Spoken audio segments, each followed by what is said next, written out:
everybody. My name is Tarek Devkota with the Devkota Law Firm. We're sitting here today to discuss what to do after a car accident.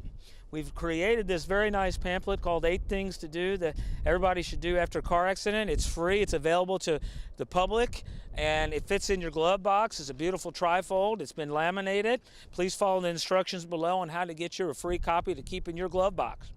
Today, in this video, we're going to be talking about point number 2. Point number 2 out of the 8 is call 911.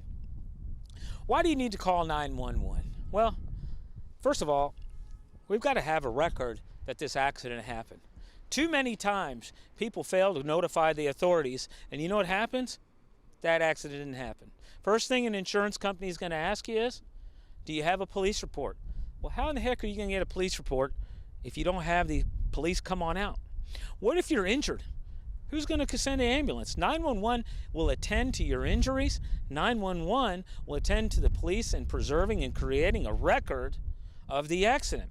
All too many times, we have clients that have to go to the police department 2 weeks after the accident to do a walk-in report. And you know what a walk-in report's going to look like. Hey, I was in a car accident 2 weeks ago, and the other guy's at fault. Do you have any evidence of that? No, I don't. And it's hokey, guys. The insurance company does not respect walk-in accidents at all. 23 years of experience, I'm telling you, a walk-in report after an accident is the last thing you want to do. Call 911, regardless of the degree of the accident.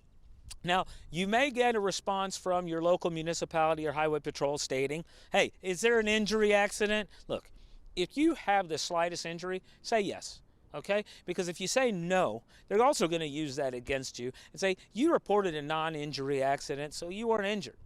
You just happened to be injured later after you talk to your lawyer, right? That's what the insurance company is going to do.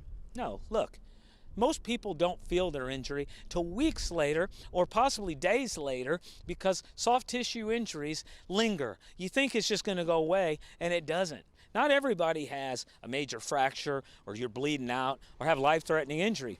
If you've been banged up, you are bleeding or have bruising or you have any level of pain, it's okay. When they ask you, do you have any injuries? It's not time to be shy. You say, I think so. It's not that bad, but I think I am injured. Only say that if you're feeling pain, of course. Do not fabricate an injury. That is not what we're saying here. Now, 911 is great because what it does, other than the police coming out and documenting the accident, and hopefully discussing the liability and who hit who, it also is a recorded line. And there's nothing fresher than the statements that you say in immediately after an accident. You will remember more at that moment than you would in a walk-in report 2 weeks later. Additionally, you might even have the at-fault party admit liability. That is completely recorded. That is a record. It is a public record. It is a record that can be extracted by our firm or any of your attorney that you may have. So preserve the record. It is a recording. Make sure that you're very clear when you're giving that 911 statement, but it can be used later in court, and you want to make sure that you're as accurate as possible. If you don't speak English, still call 911. In Spanish, the recording is recording. Go ahead and say what you have to say. There definitely should be somebody around you that can translate for you. Try to have that done. Maybe a sibling, a child, a friend. Call somebody. Say, can you help me communicate with 911 dispatchers? Make a record. Call 911. Again, if you would like to have a free copy of 8 Things to Do After a Car Accident, 8 Things to Do everyone should do after a car accident, have this sitting in your glove box, follow the instructions below, and we'll make sure to get you a copy. This is Tarek Devkota of the Devkota Law Firm. Take care. Thank you.